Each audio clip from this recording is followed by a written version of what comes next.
I think there are two reasons why many Asian MMOs have been perceived as grinders, and one of those reasons I think is a lot of the gameplay elements is kind of, for a seasoned RPG player, it's kind of very simplistic and maybe not too complicated enough for their tastes.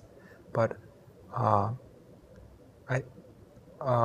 in my opinion, that was a deliberate choice for the designers of the games who made those Asian games, because in Asia, excepting Japan, which has a long history of RPG games, but in most of Asia, RPG games was kind of a very hardcore, kind of minor subgenre of games that only certain people played, and it wasn't a really mainstream stuff that a lot of people were used to. It was something very new and something that players weren't used to. So if it had all the elements of a traditional RPG, it would kind of overwhelm those new players. It would seem very complicated and something that was very hard to learn. So I think the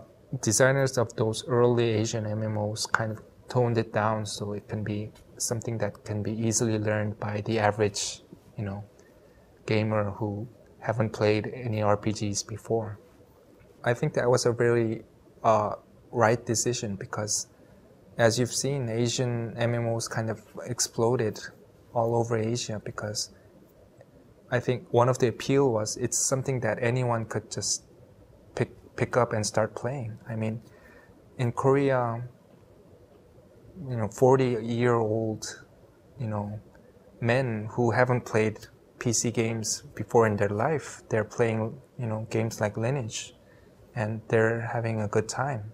Making the games kind of very easy to play and not too complicated was kind of very appropriate at that time.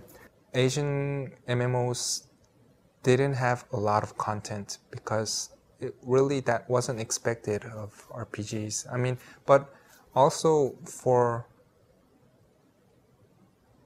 Westerners also, I think the amount of content, the expectation for the amount of content that an MMORPG should have kind of gradually rised over the years. And now with WoW, you have to have a lot of content to have a really competitive MMO. And so also in Asia, because of WoW, the player's expectation for content within an MMORPG, and by content I mean that stuff to do while you're leveling up, besides just killing mobs, I just see it as content, and it takes a lot of time to develop and a lot of development power. But since the expectations for the amount of content has risen so high, if AION is to be really a major player in the MMO market, it should have more than a certain amount of content, and certainly we are aiming for that amount.